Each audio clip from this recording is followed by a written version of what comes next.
May all beings be happy. May all beings be healthy.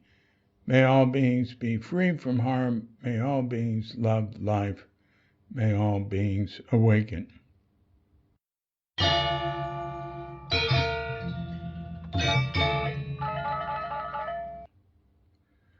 Welcome to another Cuke Audio podcast. I'm DC Puba of Cuke Audio and Cuke Archives. Today we have a guest for Life in Bali, which is the one day a week we get away from all that Zen nonsense. His name is Anon, and he's from Indonesia and lives in America. He's going to talk about what it was like growing up here, and he's got some stuff to talk about that we haven't heard from anybody else. So I think it'll be interesting.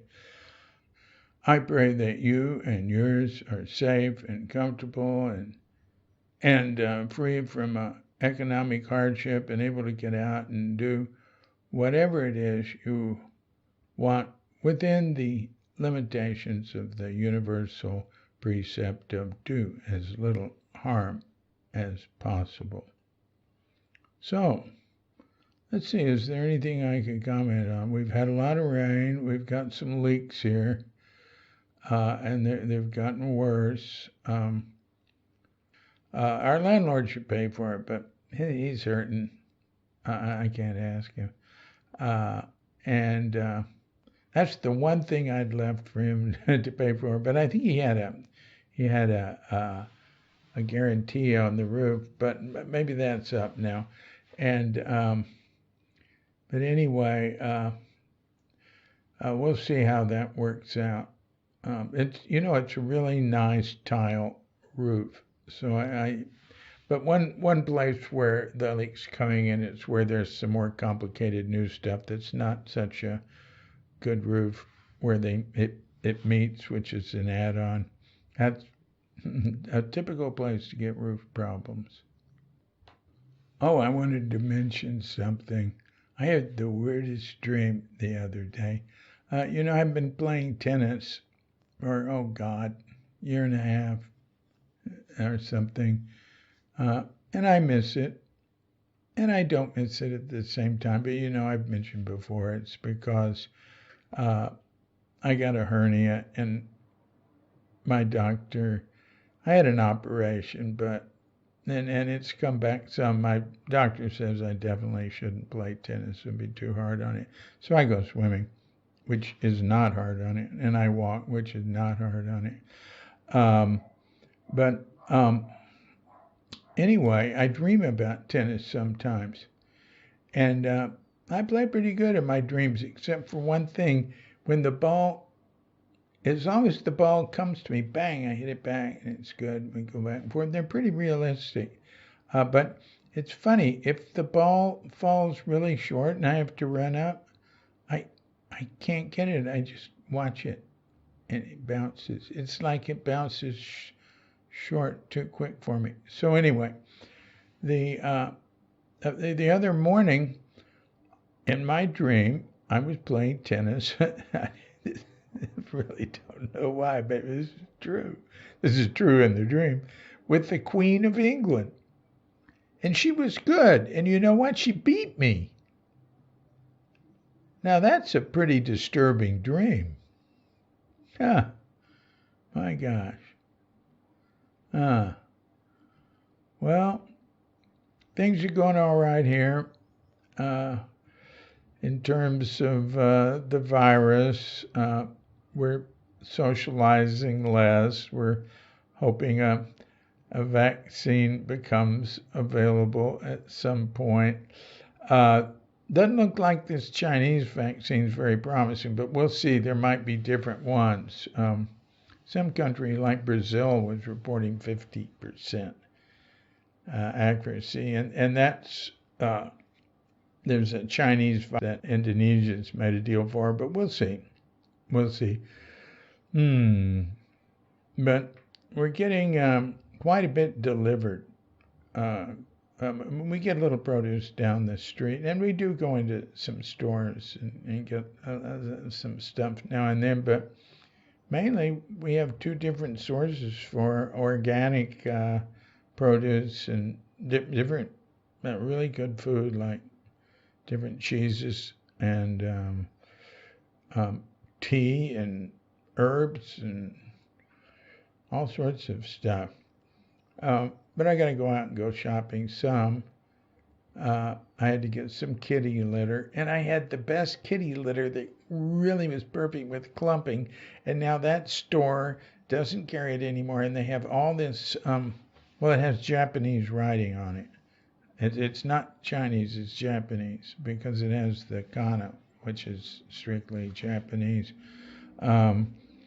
And I hope it clumps well because they've committed to it. And every one of them had aromas. We didn't want that. And I can get some without an aroma, but it's these giant bags.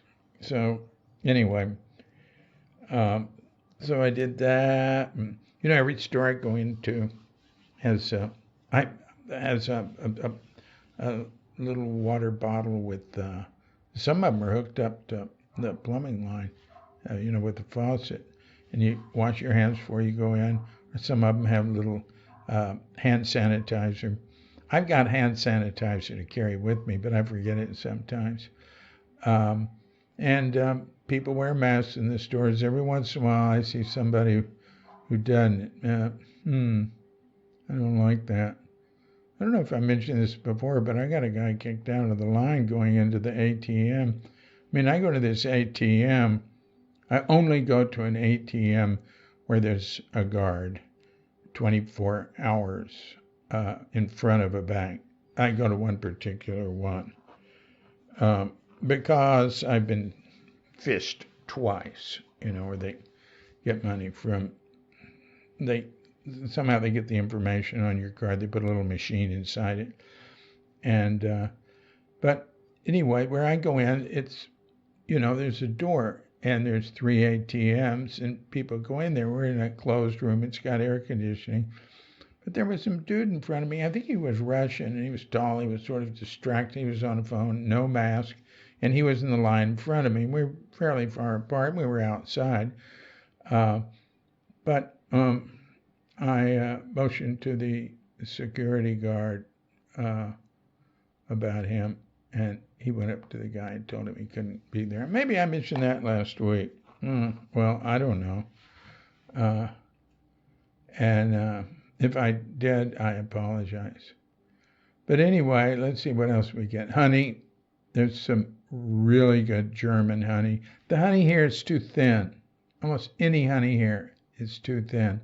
Now, there might be some good honey I don't know about here, but there's really good German honey. I don't use much honey. My wife uses it, and she's my honey, so I get it for her. And it's in these great glass containers, with the rubber seal around the edge that snaps shut, and they're big. They hold, I guess, like a liter. They're sort of wide, and we keep it out. And I'll tell you, you can't make a mistake. You can't get any honey on the outside of it, or it'll get covered with ants. So as long as you don't do that, and then it's okay, and you can leave it out, because putting it in the refrigerator gets too hard. See, what else did we get? Oh yeah, some dried fruit and stuff for our mighty mix, for like a trail mix. And I had to get another pair of glasses. I have 9 pairs of glasses around. I get real cheap ones, right? These were like $2, the ones I got. They're 2.75s. So here you say 2.75, in Indonesia. They say comma where we say period, and they say period where we say comma. And guess what? Most of the world does that. And when I say we, I'm talking about America.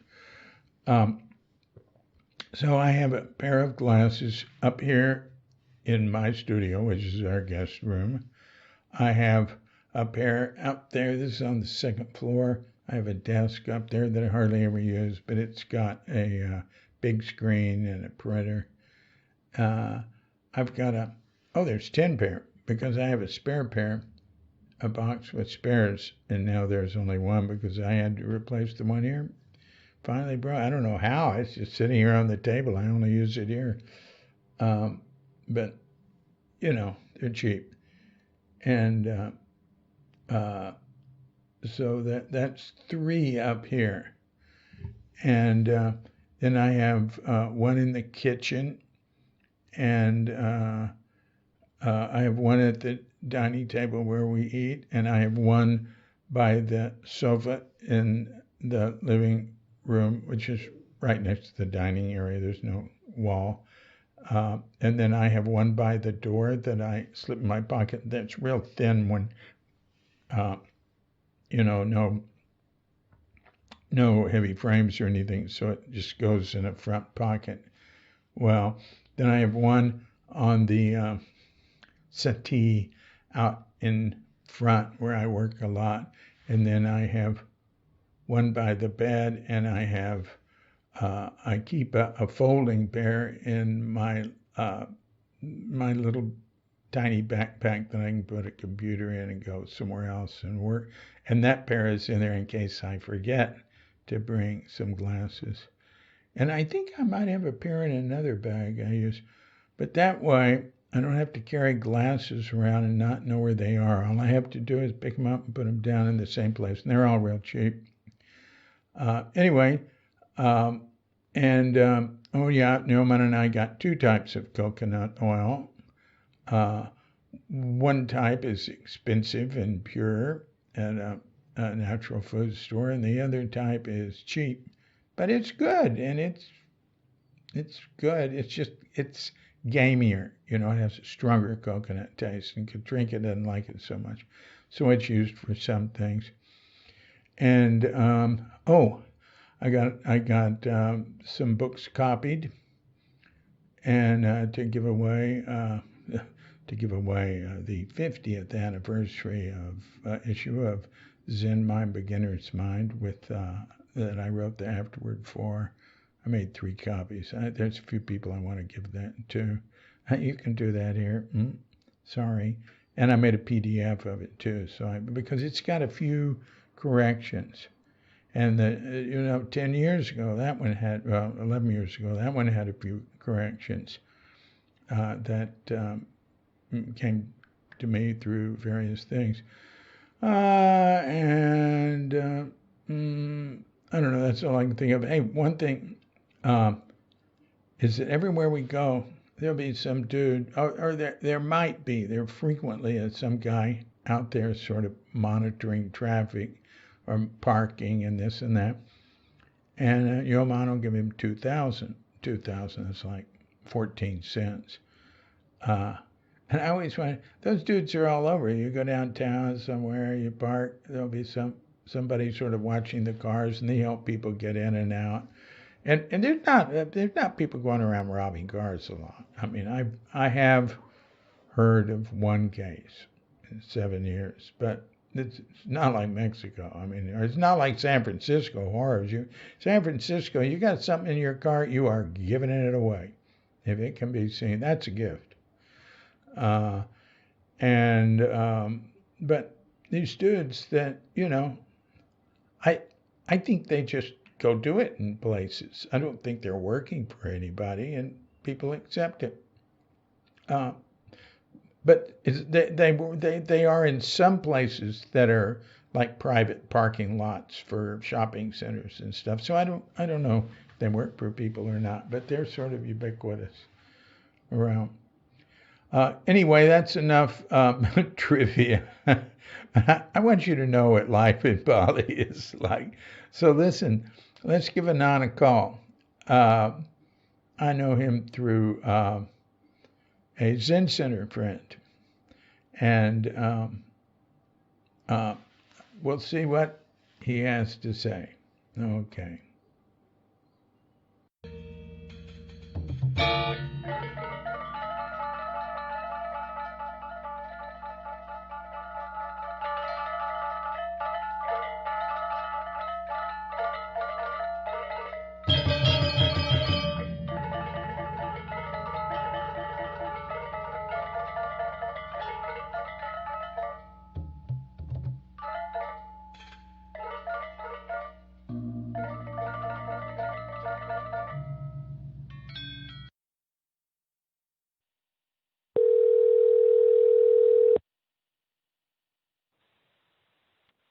Hello. Good evening. How you doing? Good evening, David. How are you doing? All right, all right. Um, it's a pleasure to talk to you. I've heard about you from David. Thank you. I'm interested in anything you want to say. That I do. I do 6 podcasts a week, and 5 of them are related to the San Francisco Zen Center's teacher, people who knew him, or sometimes just some Buddhist scholar or something. So that's the Zen stuff. And then one day a week, I do what I call Life in Bali. Uh, but it's not just Bali. I've interviewed Muslim women from uh, Java, talking about a woman's role or whatever they want. I'm interested in people hearing their life story, what it's like growing up here, and any comments you have on Bali or Indonesia. Indonesia, Yeah, incidentally, yeah. ranks very high now in approval of the government worldwide. China, India, and Indonesia have the three countries with the highest rating in terms of confidence in the government. Can you believe that? Really? I Yeah, haven't. No, I haven't heard that at all. Wow. that's the Edelman report. That's Edelman report just came out, and actually, my observation is things are running very smoothly here. There's much less corruption than when I came 7 years ago. And I ask people about that okay. all the time. I think Jokowi has cleaned things up somewhat, but he can only do so much. Uh, Yeah. yeah, Yeah. I've been so out of touch with the politics in the government in Indonesia. Um. Yeah. Actually, I was just gonna ask you, how long have you been in Bali, Indonesia? So you said 7 years ago. yeah. And I don't make any particular attempt to follow the politics, but it's the way I see it, Jokowi, he's like Obama. He looks like Obama too. Oh, really? Yeah, and Okay. he really cares about people. He cares about doing his job, and he ran against Prabowo or something like that. Who's was Yeah, Prabhu. Yeah. he was associated, had some connection with like death squads from in the back, and he did the Oh, same really? thing Trump did, saying he actually won and stuff, but he had no support. They Oh, talked wow. him down. But then Okay. Jokowi has the same sort of problem that Obama had. He's got to placate the conservative Muslims, and uh, he can't do everything he wants. He's doing what he can. Mm, Anyway, yeah, yeah, yeah, yeah. that's what I see. So what's Oh, your yeah. story, man? Well, um, my story. Oh, well, I've been in the States for 22 years now. Uh huh. I mean, almost 22. In April will be 22 years. Uh huh. Um, so it's been an interesting, I guess, journey, if you would say. Yeah. I, you know, um, I move around a lot. I guess I was born in in Aceh, and then I grew up in another city close to Aceh, and then I went to another city for college, and then after college I came to the States right away. Um, and I didn't expect to stay in the States. Um, I was planning to just visit for 1 month. I was Huh. visiting some friends for a month, and then I discovered that I could apply for political asylum at a time, so which I did. I applied and I got granted, and then I that's how I stay in the U.S. Oh, oh. And Yeah. what was your what did you have? What sort of proof, or what was your explanation to the government of why you For the applied? asylum. Yeah. Yeah, for being Chinese and for being gay. Uh-huh. You know, I'm not sure if you are familiar with what was going on in Indonesia in 1997, 1996, 1997, when Suharto was the president. Uh, there was a big uh, demonstration, riot. Um, I don't know what you want to call it, and where the fanatic, I guess, fanatic Muslim group of uh, fanatic took advantage of the situation and they blamed the Chinese people for what happened. Mm-hmm. And so basically, they would go to the houses or the businesses. They would rob the businesses, took anything they want, and basically burn the house or and kill the men or rape the women and all the stuff like that. So I was in Indonesia when it happened, and the U.S. government gave asylum to the Chinese people. Um, so that's how I got granted. Oh, I see. I see. Yeah. I see. Was your family Christian or Buddhist? My mom is Christian Catholic. My dad is Buddhist. Uh-huh. We were raised pretty much Buddhist in a way. I guess you would call it Taoism. I studied Buddhism Uh-huh. in high school. Uh-huh. Yeah. You said Taoism. Yeah, I mean, when you talk to Chinese people, a lot of the time, Buddhism is not really a true Buddhism. It's more like a traditional thing. Yeah. It's not so much of the practice of the Buddha and all the stuff like that. Right, right, Yeah. right. Uh, yeah, I call it um, the Buddhism here I say is Chinese cultural and family Buddhism, and then E- the Theravada yeah. Buddhism from Southeast Asia is the practicing Buddhism in terms of meditation and that sort of thing. Um, Yeah. Yeah. but there are um, my wife and I got married here. We'd been together for 11 years and we got married. But we got married by a Chinese Buddhist. Uh, God, I can't even remember what they call them. But Monk or priest.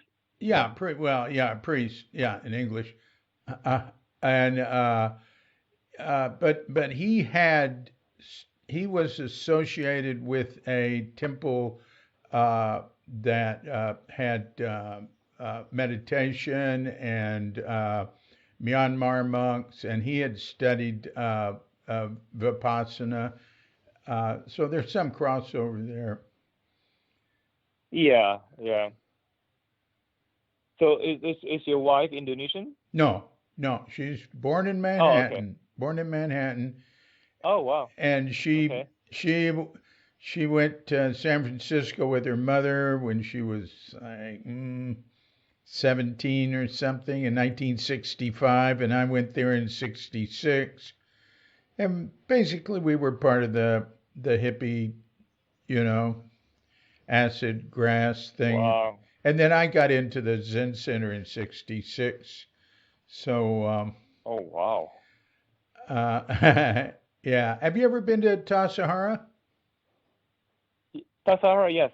I love it. Yeah. I loved it. It was beautiful. Yeah. Yeah. I was one of the first people to live there uh, Oh, wow. from the Zen Center. um, Yeah, yeah, yeah. yeah. Yeah. We did a little book couple of years ago a brief history of Tassajara that goes back to the Indians and tell us more about who was there beforehand. So what do you Oh remember wow. about your childhood? What was it like growing up um, in? Did you grow up mainly in like Aceh or near Aceh? No, I no, I grew up. I was I well, I was sent away to live with my grand aunt when I was 8. Mm-hmm. So since I was 8, I live in this in the town close to Aceh, and I mean it's a totally different town because the town is majority is Chinese people. Oh, I see. So yeah, so it's a very different dynamic where where the Chinese people are the majority. So I didn't have the experience, the same experience if I were to grow up in let's say Aceh or any other cities where the majority is say Muslim. Well, Um, when I think of so Aceh, I not only think of because I know a lot of Muslims. They're pretty nice, they're cool people. oh yeah, yeah, completely. But when I think of Aceh, I think of fundamentalist Muslims who want Sharia law, and that would not be a good place for a Chinese Christian Buddhist to be. But Yeah, so the interesting thing is, in Aceh where I was born, it has a huge, not a huge, but it's pretty, um, you know, quite a lot of Chinese people, and they're very tight knitted. They're very close to one another, and in some ways, they were allowed to live in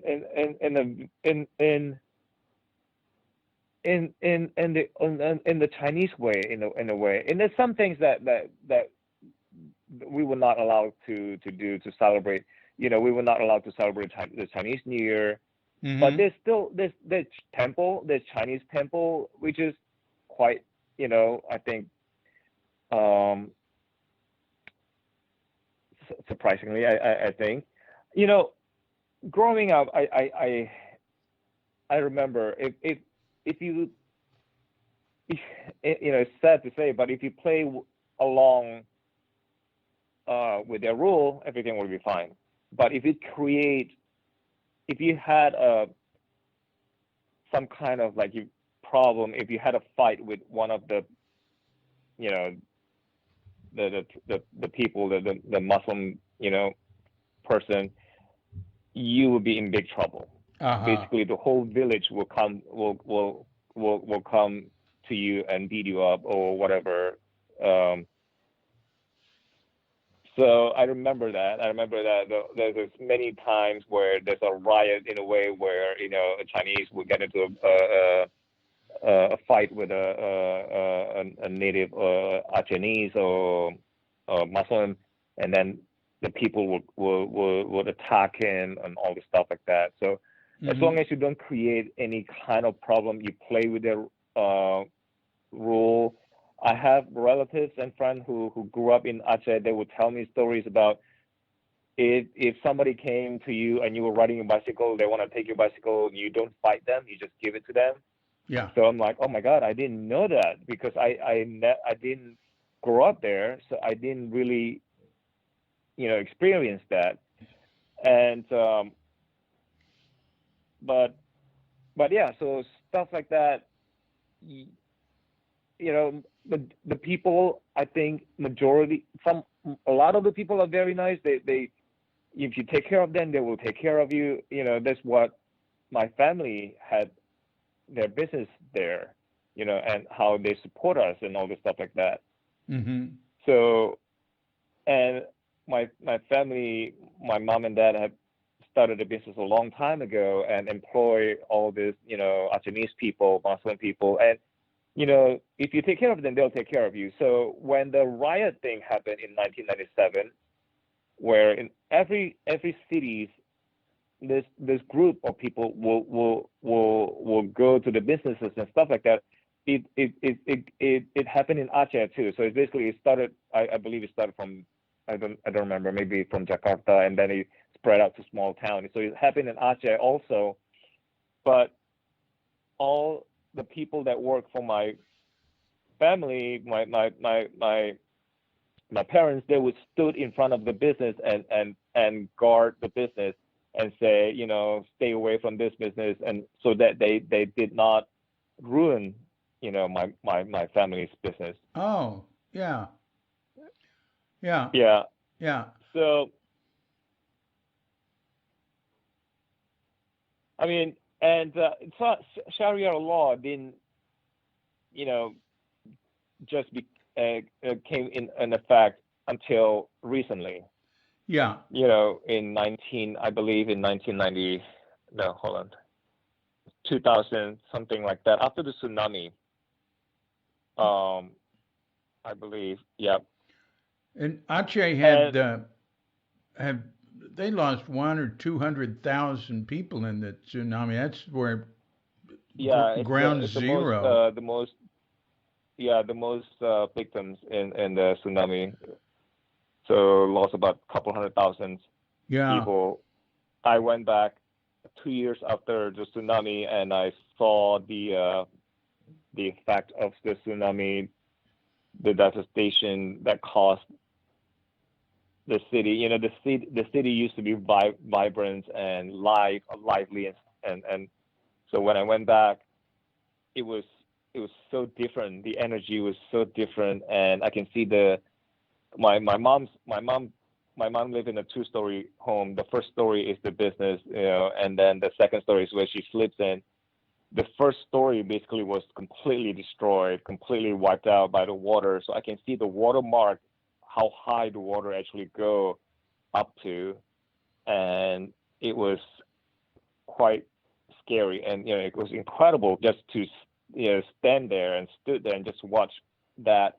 And also, there's an oil tank, a ship, an oil tanker in the middle of the town because there's no way for them to move it. So the people who don't have homes, they would just go into the ship and live there Mm. at that time. Mm. So which is quite amazing. Mm. Mm. Yeah.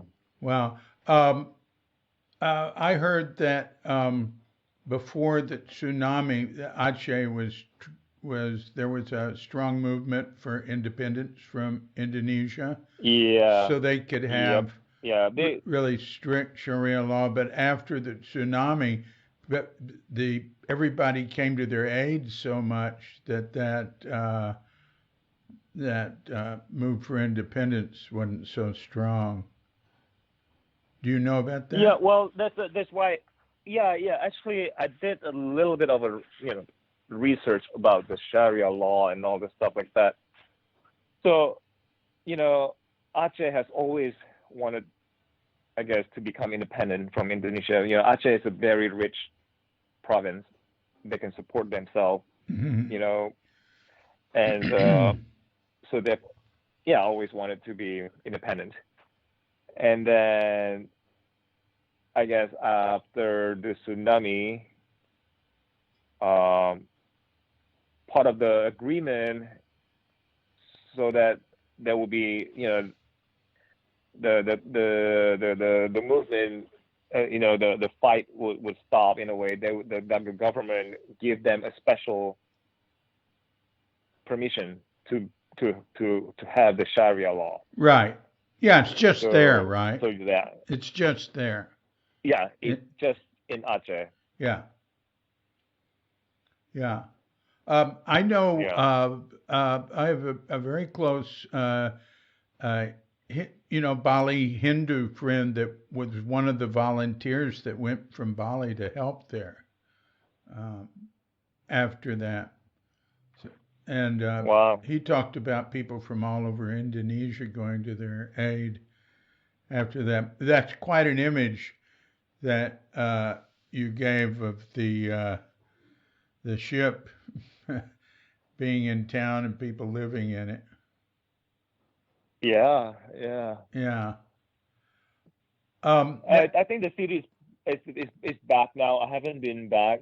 Um, recently, but it's from what I heard is everything is pretty much, you know, back to life. Businesses are booming, well, except for the now, with the COVID, everything is pretty much Yeah, kind of slowed down again. yeah. And I'm sure the You know. ship is gone.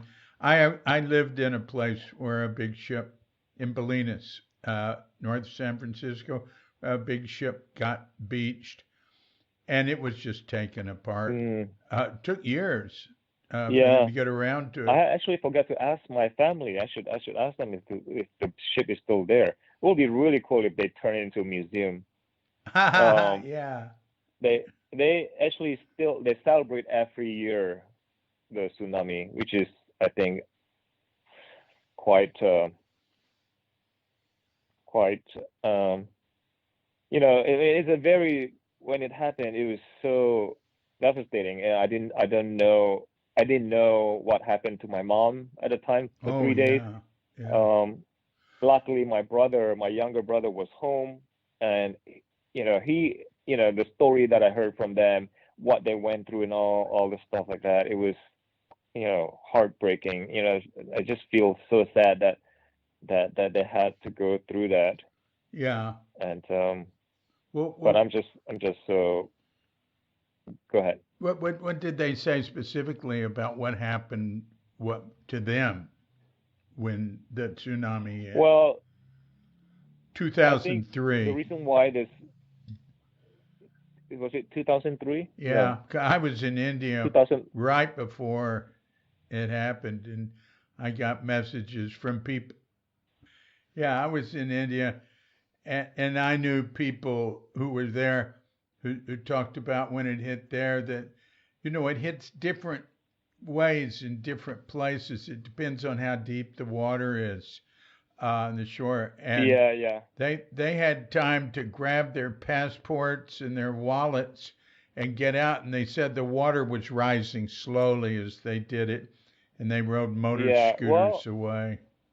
they were lucky because in Aceh, because that's where the strongest, I guess, it Yeah. hit. It's basically it's two wave. So when the earthquake happened, the first wave came in.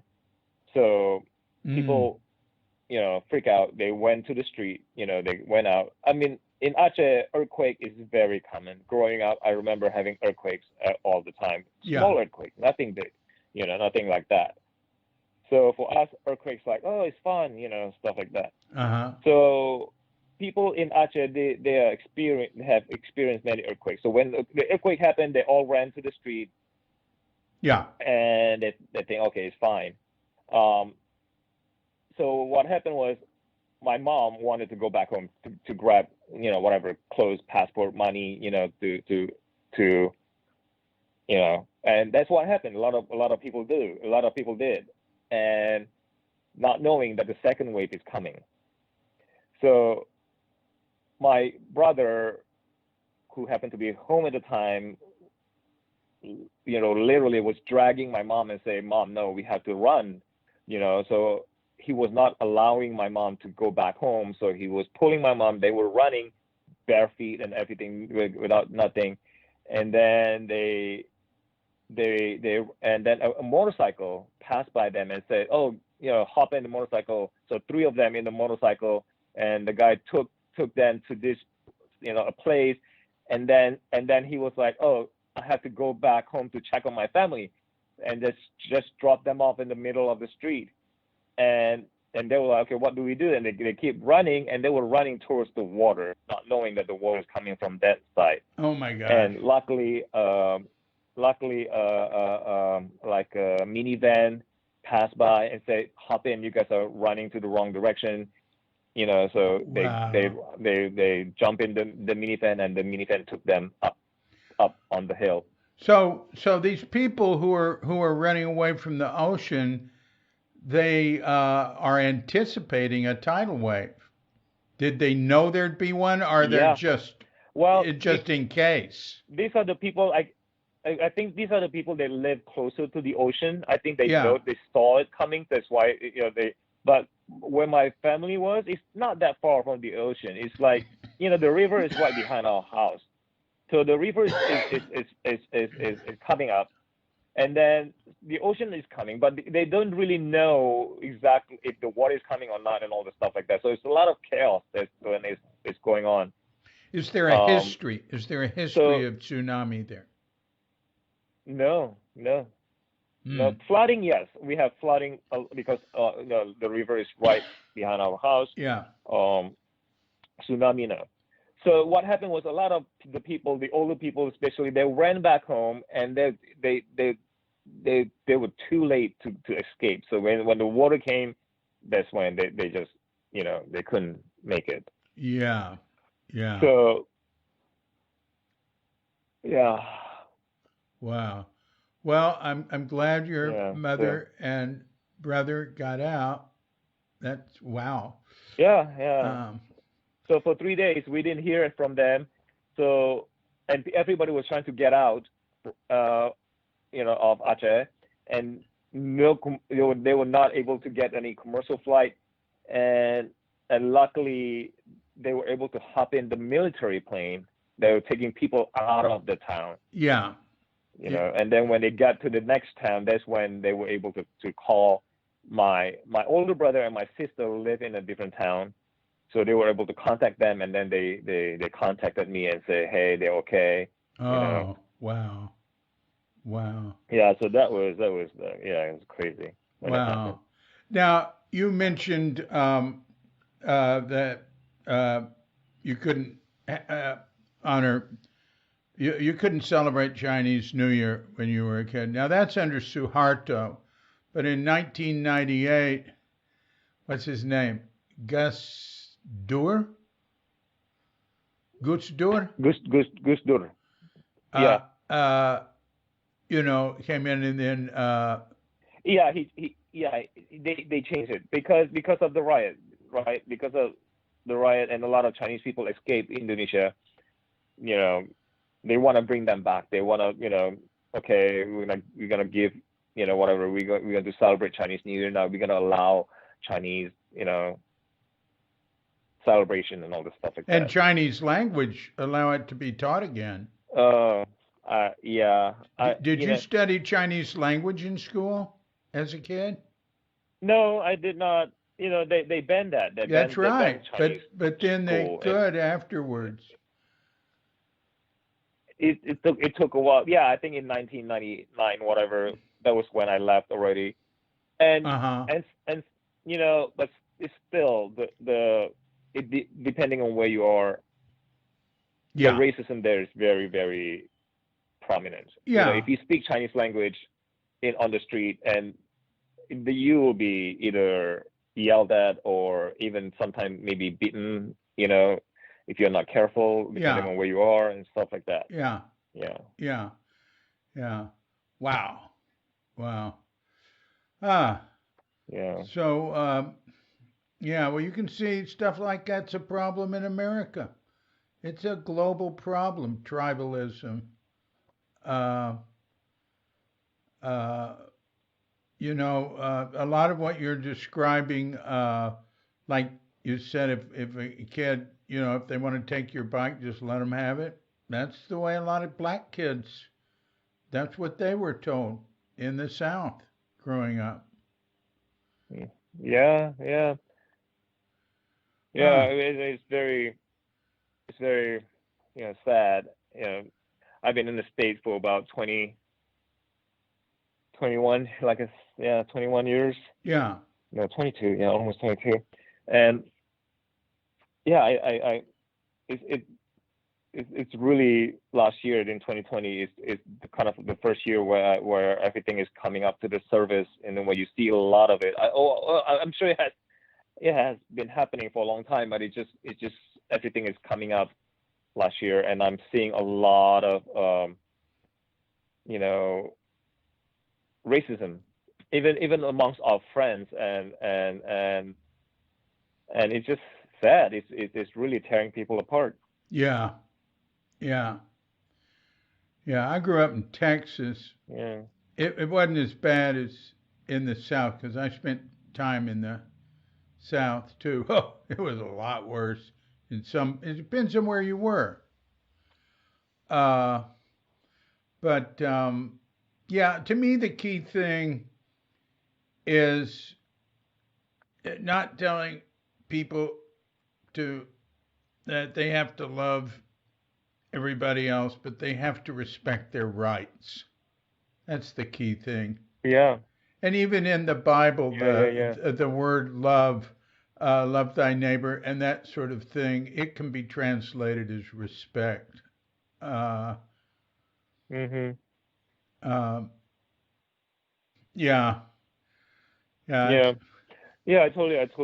Yeah, I totally agree with that, and because I see that a lot in Indonesia. You know, it's both sides, the Chinese people and the Indonesian people. You know, I think the respect has to happen both sides.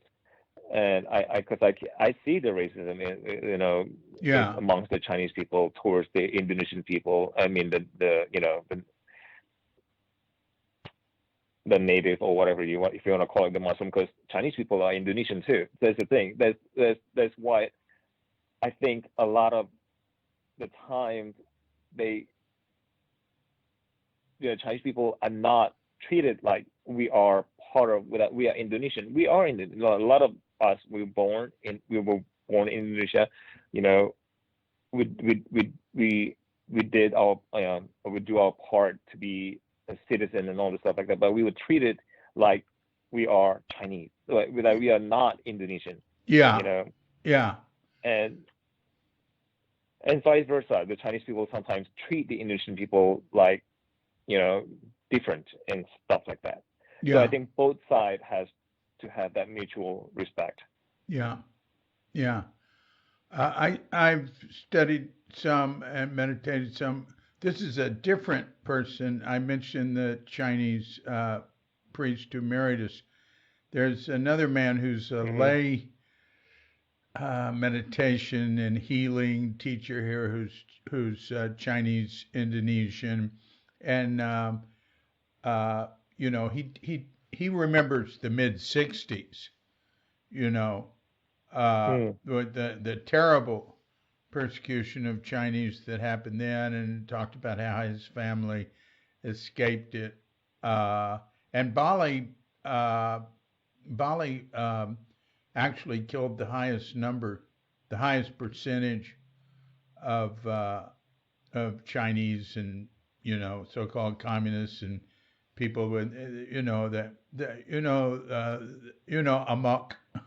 They ran amok here. Yeah, yeah, Uh, but yeah. but he he Actually thought about uh, moving my family to Bali. yeah, yeah, right. I'm Well, he been thinking doesn't about that actually. he he he doesn't complain about his situation. He's very well respected overall here, and he has Muslim students because even though he's a Buddhist, he has a thing called Bali Usada, and Hmm. uh, I don't know if Usada is Balinese or Indonesian, but it means healing. Yeah, this Balinese. Yeah. And he has Muslim uh, students because it's non-sectarian. Bali Usada is non-sectarian. He has Yeah, yeah, Christians, Muslims, all sorts of. There'll be women in his meditation retreats with the hijab on. yeah. He's got centers in Jakarta and other places. Really nice guy. That's Um, great. and the a couple of weeks ago, for around Christmas time, I did a podcast with my tech guy, who's Chinese from Java. He's Christian, Yeah. and he moved here in like 90, 90 earlier in the 90s, Okay. and he said it's like night and day. He said Bali's the perfect place for Chinese because the local population's very tolerant. They don't discriminate, uh, and of course, he wasn't around in 65, Yeah, 66. yeah, yeah. But he said also they eat pork, and Chinese eat True. Yeah. pork. So Yep. he said that's great. That's So true. Yeah. But Balinese, do they eat beef? They don't eat beef, right? yeah, yeah, yeah. No, that's just India. Balinese Hinduism is not like Indian Oh, Hinduism. really? Okay, okay. Yeah, yeah. I didn't It's remember. it's pretty Yeah. shamanistic. It's pretty shamanistic, I really. see. What they're into is well, I'd say animistic. They're into spirits here. Yeah, yeah, yeah. That's what they're really into. And the Hinduism, the Brahma, Vishnu, Shiva, they talk about that, and that's in the dances and stuff. It's important to them, but their daily, everyday offerings and stuff is really for spirits. Yeah, yeah. Uh, uh, and they're pretty. I do not prefer Balinese Hindus over the Muslims. Muslims I know are really nice, but I think Bali's a good place for people living in harmony. Yeah. uh, It's just my only concern with Bali is the overpopulation. I think a lot of people wants to go to Bali and live in Bali, so and now it's getting um, crowded, more touristy. How do you feel about that? it's very true. It's very true. Ubud, I call Ubud a traffic jam. Oh, yeah. I don't even like to go over to Seminyak or Kuta area. Oh, It's yeah, yeah. I'd say you need to go at 3 in the morning and Oh, and wow. stay there. Where are you in Bali? We're in Sanur. You're in Sanur, okay? It's Sanur is on the edge of the expat south, Yeah, the yeah, yeah. touristy expat south. It's Okay. on the eastern edge, and I call it Sleepy Sanur. And in Kuta, I heard them call it Snore. Snore. Uh, Okay. I've been there before. I've been to Seminyak before. It's beautiful. Yeah. yeah, our beach here is like a swimming beach, which is a better place Ah, to live I because it's a see. big reef, so it's like a swimming pool. Yeah. Um, well, one of the big changes I've experienced in America growing up is the status of gay people. Mhm. I grew up around quite a number of gay men. I didn't know who the gay women were, but my mother was associated with the arts, and we knew the theater people and the opera people and everything.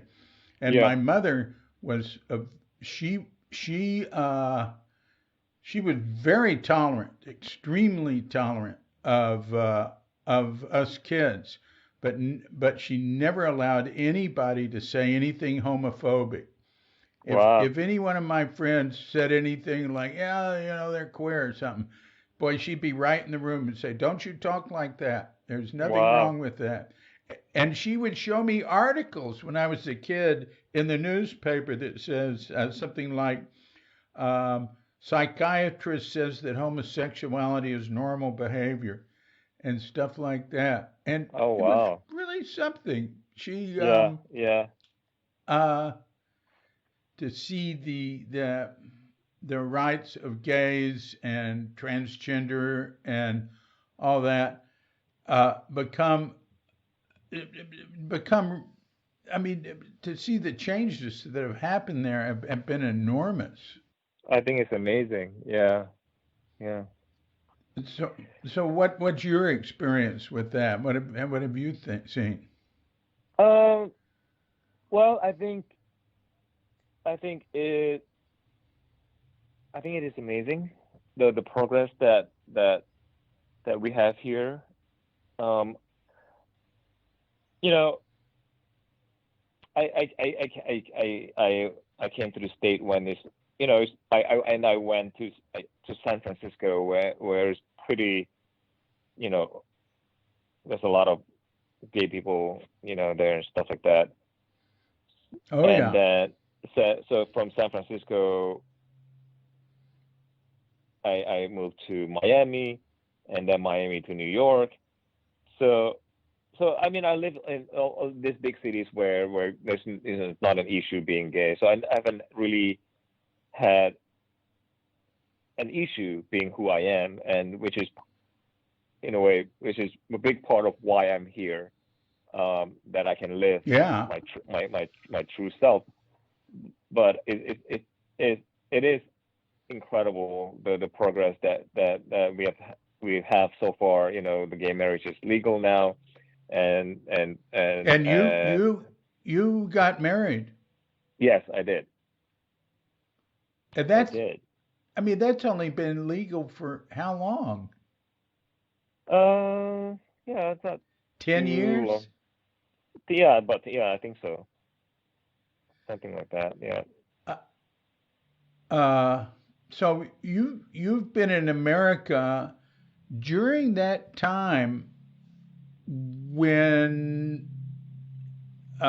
this all really came to, I don't know, when gay marriage became legal, when Yeah, yeah. Transgender. Yeah. so what was your experience growing up and while you were in Indonesia? Uh, for being a gay man, I guess Yeah. I mean, it what was was your tough. evolution like? What was your Uh, evolution like? Because there has to have been a time when you were young, you started thinking about it and oh yeah. noticing things. Oh yeah. I knew from when I was very young. Uh, and but I always thought that there was something wrong with me. Always felt guilty. Always Hmm. thought there's something wrong, not right, and all this stuff like that. And so that was super hard, super tough. I didn't really have any contact with any other uh,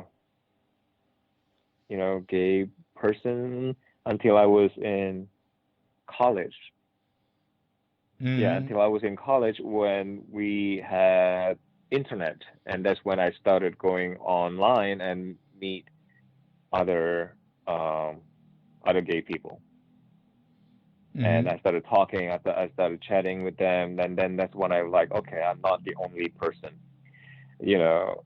And it made me feel a little bit better. I didn't feel as lonely, didn't feel as like, oh, okay, there's something wrong, or and all the stuff like that. Hmm. So it was quite depressing. I usually didn't like talking about my childhood because of that. I just felt like it was so dark and a lot of sadness, a lot of you Hmm. know.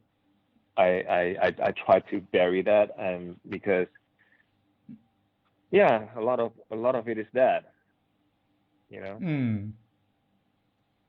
Hmm. Gosh, I bet you'd like to help other young guys who are experiencing that. Yeah, I mean, Uh, I would like to. I'm not sure how. I mean, but if I can say something to them, I would say, I guess hang in there. It will get better. Uh, yeah.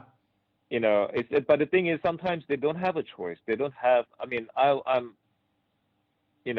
consider myself lucky to be able to get out, to be able Yeah. to come to the States and to live um this to live. I don't want to call it a lifestyle. It's not a lifestyle to live who I am. You know. Yeah. So what about people that are stuck in Aceh? People, all the gay people in Aceh who cannot get out and they're stuck. I have a friend, Yeah. which is it saddens me. he's Indonesian also. He's also gay, and he also lives here in Florida. And he would make a comment that about the gay people in Aceh. Then he would say, oh, if they there's the law there, there's the Sharia law there. He should leave. He should leave Aceh. I'm like, well, not everyone is as as lucky as we are. They That's they right. might not have the resource to do that. They might be stuck, but then That's right. because of the law, they have to be super careful. Their life, they can be, you know, they're ashamed of, they'll be caned in public if they got caught, and then what? They're gonna kill themselves. The suicidal rate. I can't imagine. I I I Yeah. I thought about I have many suicidal thoughts growing up and all this stuff. I can't imagine those Mm. people. So I would like to help them, but I don't know what I can do to help them. You know. Mm. Mm. So Yeah. when I found out about the Sharia law, and when I found out about people that got caned for being who they are, I was so upset, but there's nothing I can do because my family still live there. That's sad. Yeah. Oh, yeah. Absolutely.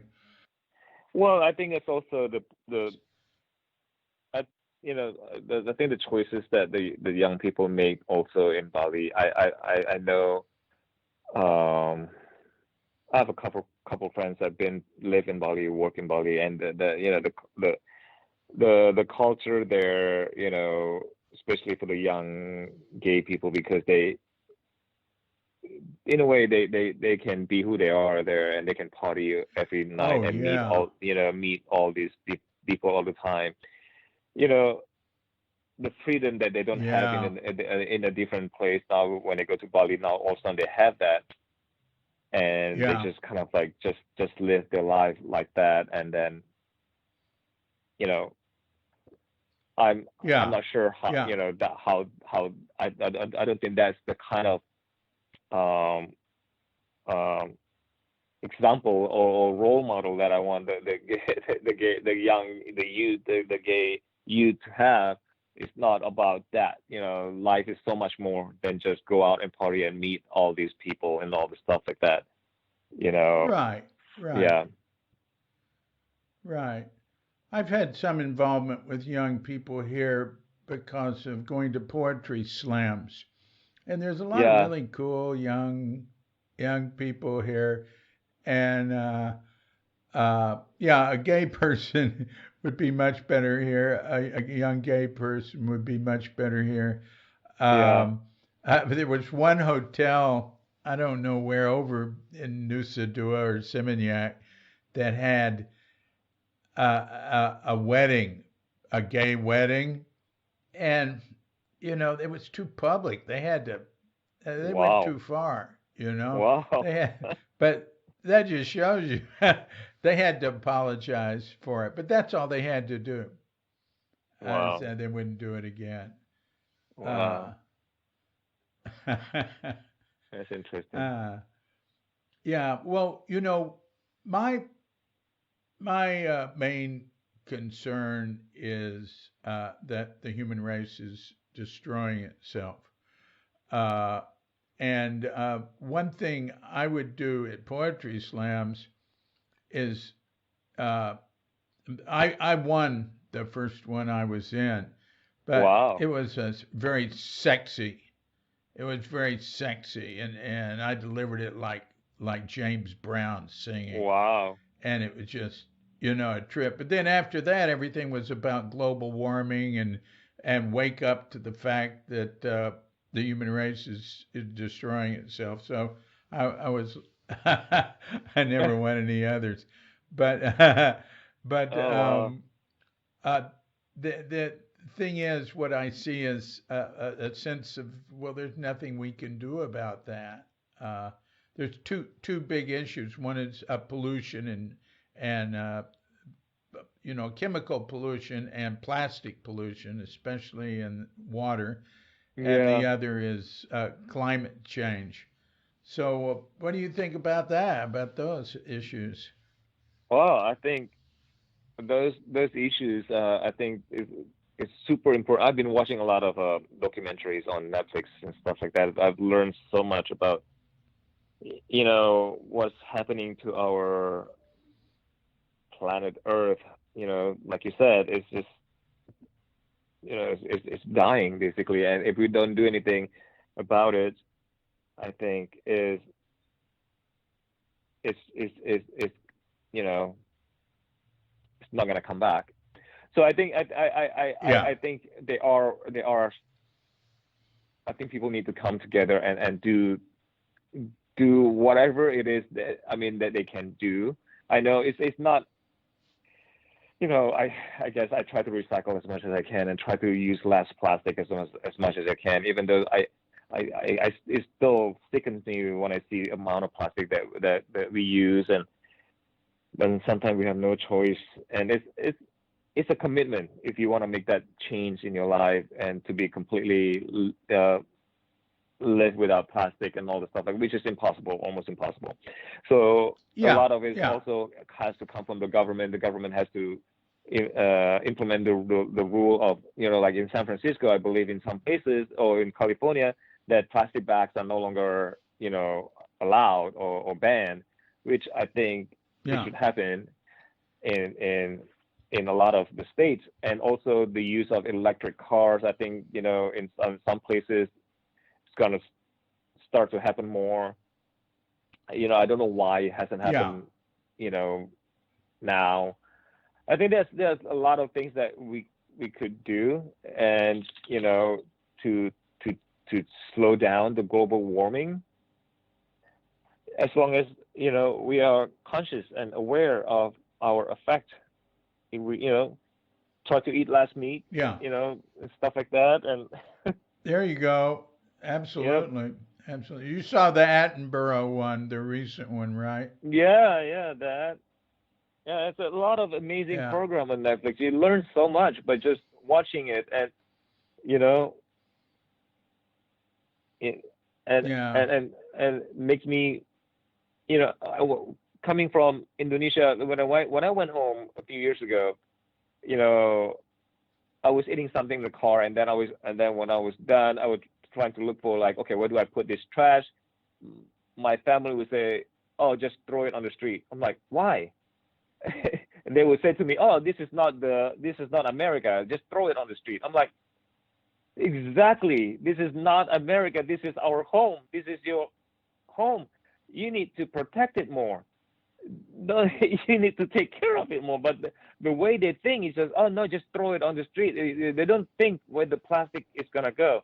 Where is Yeah. that plastic end up? I know that's a problem right now in uh, Bali, because I don't know how it is now, but phew. you know, do you think it's still a problem there in Bali? Oh, it's an enormous problem. Well, it's a global problem. But Indonesia puts the biggest problem is plastic in the oceans, and in terms of trash, we Yeah, also have different types of chemical uh, pollution that are very serious. But in terms of trash, uh, Indonesia puts more plastic trash in the ocean per capita than any other country in the world. it And is they're so second sad. to China. They're second Oh, to China. But China is really put an enormous amount. But all countries are. Europe is. yeah, yeah, yeah. America has a big trash and recycling problem. Um, it's it's so big that it doesn't matter what individuals do. It's just I do everything right, like you were saying. I Yeah, recycle. yeah, yeah. I've visited with people that work on recycling here, uh, and they were some of the people that are have the most serious programs are foreigners, but I've tended to relate more with local people who pick up recycling. and there's a lot of them, and there's giant. I've gone to the places where they take their stuff and like big warehouses just full of cardboard and cans and plastic. There's a Oh lot of wow. recycling happening, but the there's so much plastic trash that and here one thing that really has to change is mixing all the organic waste, yard waste, enormous amount with plastic and other stuff in the landfill. And then all sorts of people, they just throw trash into the creeks and rivers, Yeah, and it yeah, ends up coming up on Seminyak Beach and Kuta Beach, not here. But there's a lot of trash coming from Java and Sulawesi and the water, yeah, and yeah. they're at this time of year for a couple of months, Kuta and Seminyak have to move tons and tons of plastic trash off the beach every day. Oh They my have gosh. 24 hours that you I can't even know. go in the water. I saw it on It's the just yeah, wow. unbelievable. Crazy. It it would be almost impossible for us to get away from plastic, but making plastic that using plastic that comes from organic sources that biodegrade into Yeah, harmless yeah. substances, that can be done. That can be done. There's also actually we have the solutions for all the problems, but what's hard to change is the way the money's flowing because the people who've got the money, they do everything possible to stop change. Of course. Yeah, and it So goes back to politics again because it's all about, you know, the yeah, the money and all the stuff like that. Yeah. they buy the politicians in America just like they do here. Yeah. You know, uh, I mean, oil companies and rich corporations and rich people have been controlling American politics Yep. and making it almost impossible to do. And they also control the message, so Yeah. they're very popular. They get elected. Yep. Uh, it's will vote. People will vote for short-term uh, profit too. Yeah. They'll vote to keep their job. Yeah. Uh, so I think we're in a pretty hopeless situation. Yeah, yeah, yeah. I Uh, mean, yeah, the system is broken. There's so many things that need to be done. I think it's quite, depressing to think of that. yeah, yeah. Yeah. Mm. Well, I enjoy life anyway. Yeah, I mean, well, you have to try it. I mean, there's a lot of things going on in the world, but we kind of, succumb to the negative parts. There's no point of living. I guess we just have to do our part in making life a little bit better, for ourselves and for other people. I guess that's how I Yeah, yeah, try to look at it. yeah. I see a bigger picture too. That um, you know, life comes and goes, and it has its high points and its low points. It has creation. It has yeah. Using the Hindu sort of way of looking, there's Hmm. creation, there's preservation, and there's destruction, and there's transformation. And I think we're all part of a bigger picture where Oh yeah. everything's okay. So, well, this has all been great. How are things going now in Florida? It's going okay. I mean, um, pretty much, I guess the same as everywhere in the States. Numbers, you know, of the COVID is still the same. It's still pretty bad. You know, Mm-hmm. and Mm-hmm.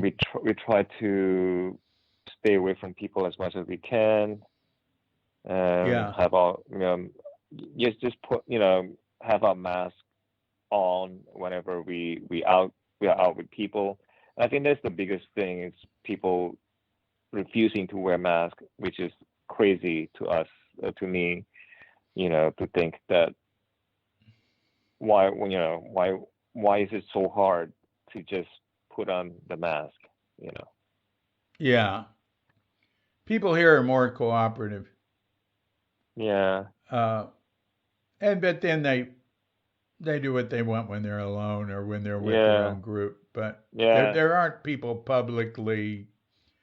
Well, there was one guy who publicly opposed masks. He was with this band, Superman is Dead, Oh, really? and they sent him to prison for 2 years Oh, wow. for leading a demonstration. Oh, wow. For Uh, against the mask and the anti-mask? what they did it was for dissing the medical community. Uh, Sort of like being heretical against doctors. mm. Sort of like what happened to the Chinese mayor of Jakarta. Oh, really? I didn't know that. Rem- you don't know what happened to him? No. He he was yeah. Jakarta had a Chinese mayor, right? He was Oh, Buddhist or Christian. I don't know which one. I think he I might have have been no idea. Christian. Okay. And he was really progressive. He was really good, and he was running against some Muslim who and he said it's not right for my opponent to say you should vote for him because he's a Muslim. You should vote because of the issues. Yes. That was determined by a court to be blasphemy, and he went to jail for a year for saying that. Oh, Can really? you believe that? I think I Yeah, remember. I remember reading that. Yeah. yeah. And then that was the end. He said, "Oh, he's not getting back in politics." Oh, wow. Um, so that's what Jokowi has to deal with, Yeah. And I said he's got he's got a tighter tightrope to walk than Obama Yeah. had. They still. I You mean, I know, think. Yeah, they still have a long way to go. Indonesia. I don't know. it, yeah. And Jokowi has to suck up to the fundamentalists. A lot of people were mad at him for it, and uh, but Yeah. he got reelected. Yeah. So how Um, how is it living in Bali for you? You have lived there for 7 years. I mean, are you enjoying uh, it? Are you? yeah, yeah, we enjoyed a lot. Wow. We're both very involved. I'm involved with on my work. What kind of visa do you have to stay there, or do you have to leave Indonesia every so often? No, no, no. We have retirement visas. Oh, okay. You know, So um, so you can get for a U.S. citizen, you can get a retirement visa in Bali, in Indonesia.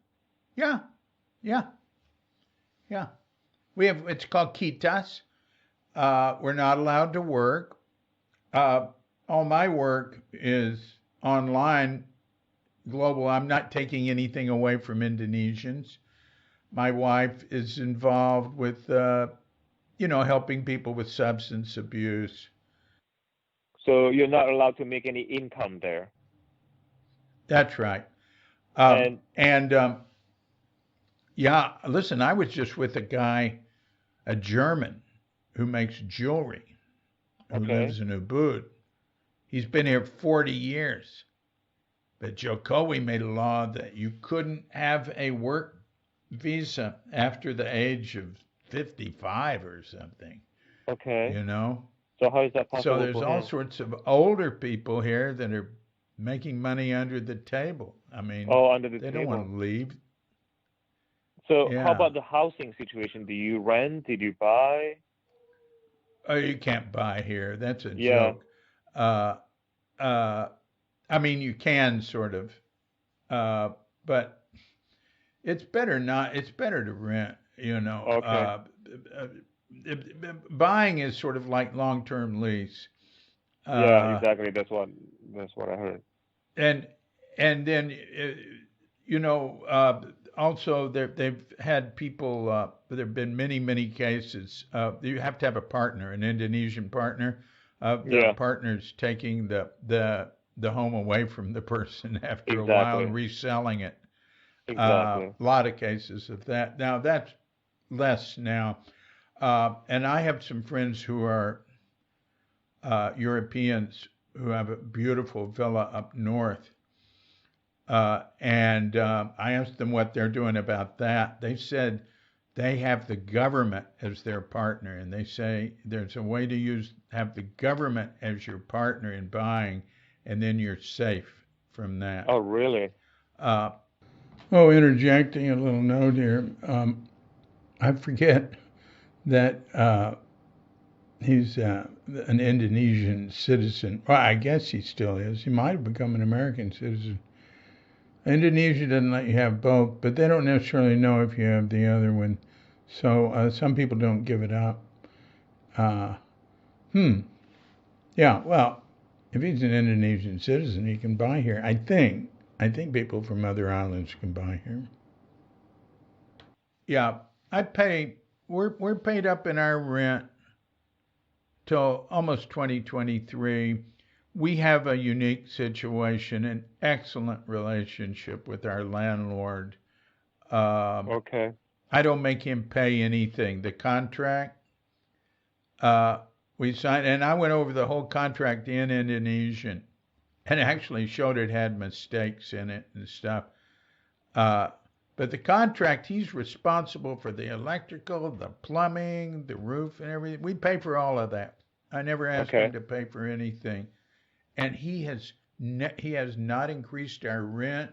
We pay we're paying now half of what he could get for this place because we're near Oh, the wow. ocean in Sanur. Uh, and I've gone to my wife and I have gone to family ceremonies and things. So we're lucky. We're lucky to have him as a landlord. Wow. And Yeah, he's got a problem now. He's got three sons who are out of work. and Um, he's Balinese. oh yeah, Okay, yeah. okay. He he's Balinese. Yeah, Yeah, because totally. one of the possibilities for me and my husband to I don't know about moving, but live there for a few months out of the year, because my husband is retiring pretty soon, and I want to be closer to my family, and I would like to be able to possibly move my family out of Aceh one day and move them to Bali. So I kind of want to see what our options are. I didn't know about the retirement visa. So you said the retirement visa you have to be 55 or older? Oh no, no. I don't know that. I could connect you with our agent, who are Okay, also is another incredibly benign, generous person. He's truly a good person, and he's a okay, local Balinese. He gives, he's adopted orphans. He gives like $1 million a month to help other people, and I've seen him pay for people in trouble. I mean, oh wow, not everybody here does that. There's a lot of people yeah, that'll yeah, screw yeah, you in business here. exactly, You can't trust people in business. yeah, yeah. They, But they won't he's a rob you, yeah, They won't rob you personally. They look down. The fact there's a tradition here of immediately killing anybody who's caught robbing. wow, Uh, just crowds beating them up. I haven't. yeah, That's happened a couple of times. I've known when I was here, but I was here in '92, and I heard a number of cases of that happening back then. yeah, Mainly killing Javanese laborers who were here. yeah, But yeah, the thing what you said is true. It's like really congested here in the South. Um, a but lot of people have realized though that they shouldn't be so dependent on tourism. yeah, because Uh, especially right now, right? Oh, yeah, there are no tourists here. They're not even letting people from other islands come in. Yeah. It's hard for them. They have to be So tested. But the place is so resilient. Listen, it's still things are. I don't know. I mean, it's hard to tell that there's so many people are hurting here because there's still so much happening amongst themselves, and there's a lot of places closed, but a lot of places open. We go hear jazz. We go because you can go open air so easy here. yeah, yeah. Uh, I think people and who rely on like the income from uh, people from abroad, I think that those are the ones who are struggling. I heard that there oh are yeah, a lot of resorts for sale right now in Bali, a lot of villas and stuff like that for sale because they're just not making it. yeah. It's still hard to find a villa where we live. Um, but um, But the thing about, yeah, so the South is more congested and all that, but it's also where everything's happening. And like, I really love going up north or love going to other places, but there's not enough infrastructure for me to live there. I need really good tech support. I have blogs and websites and uh, I'm doing Zoom meetings and stuff. I need really good tech support, and boy, do I have it, man. It's so great. They Yeah, yeah, just that's come to the true. house with a you know, well, come to the house on a motor scooter and fix whatever problem I've got. Very surprised that you said you only pay $29 and you get unlimited calls to the US. Yeah, that's Skype. Oh, the Skype. Oh, okay. I called you on Skype. As long as you have the internet, yeah. As long as you have the Wi-Fi. So the internet there in Bali is pretty good then. It's very good. Wow. The connection I have here is as good as what I had in California, and Oh wow. it can go out, and the electricity can go out, but it goes out in California too. Yeah, It yeah, goes yeah. out some. But the farther you go north, it's not the same, right? Well, the well-to-do friends uh, up north, who had the lovely villa, they don't have good internet though, not at all. But they're they're in a pretty remote place. If you're in Singaraja, I imagine it would be fine, or near there. Yeah, it just depends on where you are. They get a problem with their computers, they get hold of me. Uh, Uh, and I've had a guy here in Denpasar take care of it. Now yeah, there must look Singaraja is a pretty bustling city. There must be good tech support there. I think maybe they yeah, just didn't find it. I can't believe that. And I love it up north. yeah. I've Uh, never been to Singapore. yeah. Well, it's nice. It's nice up there. It's just less congested. Yeah. Well, they've got black sand beaches, and they're not as good. And so the swimming isn't good. The beaches aren't as good, and they do get trash up there too. Not always, not always at all. And I've enjoyed going into the water up there. It depends on how important beaches are to you, I think.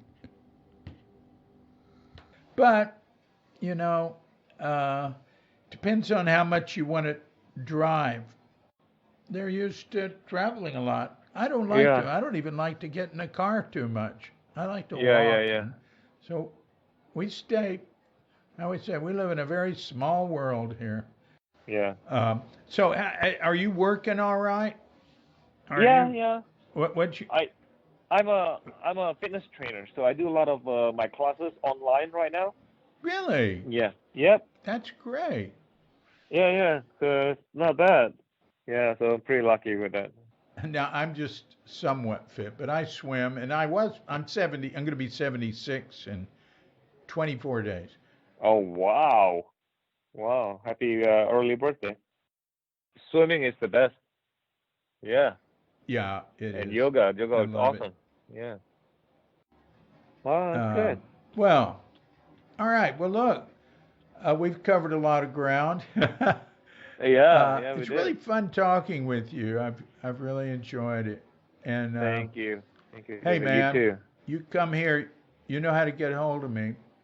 Oh, for sure. Uh, I'm gonna, yeah, if you can, yeah, connect me with the people that we talked about earlier, because it's definitely one thing that, been thinking about doing. We were supposed to go to Bali actually yeah, last year, but because of COVID, we didn't yeah, we didn't go.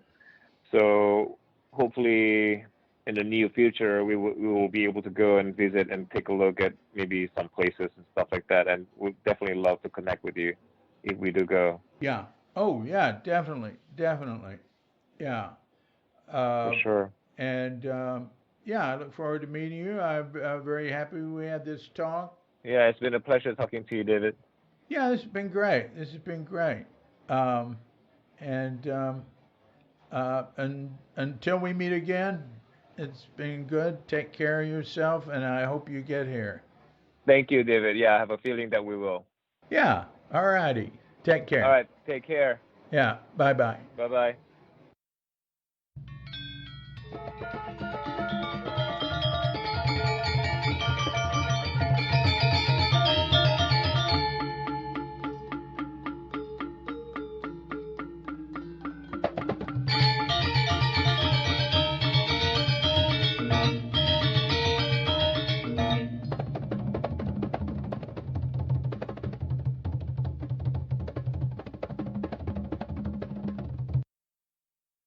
Okay. So thanks a lot, Anon. That was really good talking with you. And hope you make it here. Um, uh, and hey, listener, if you might have noticed a little rain, there was quite a bit of rain going on, but I use a little noise reduction, and but I can hear a little bit of it in the background there. It's not bad. Um, you know, one thing that I'm gonna tell him about coming here, regardless of how Indonesian you are, it's good to have. It's good to know. It's good to meet who you're dealing with through other people. That's true anywhere. It was very true in Japan. Um, but uh, like in terms of who to do business with, who to buy, a, a, you know, well, there's a guy named Chris who owns the Power of Now Yoga down at the beach here. Very nice. He gives all the profits from it to support an orphanage. And he has the Colonial House, a really nice place to stay, where he lets me go swimming now because he doesn't have any gas. And I can always swim there. They have two pools if there's not gas, and they're big enough to swim in. But anyway, Chris said he's been here since the 70s. You know, he's Australian. And he had a lot of trial and error in who he deals with. He said he got screwed out of money a number of times, but finally he found people he could deal with, he could trust. And one of them is his lawyer who does pro bono work for the orphanage that he supports. But so I, you know, that's important, and I think I could help Anon a little in that way. Uh, so anyway, well, let's see what happens. He had some interesting things to say, and he's been living a long time in the States. All right. Well, this has been a Cuke Audio podcast. I'm DC Poopa of Cuke Audio and Cuke Archives, coming to you from sleepy Sanur with Doggett Bandita, feline Kajita, and dear lovely Katrinka. And we're wishing you and yours and all of us a grand awakening.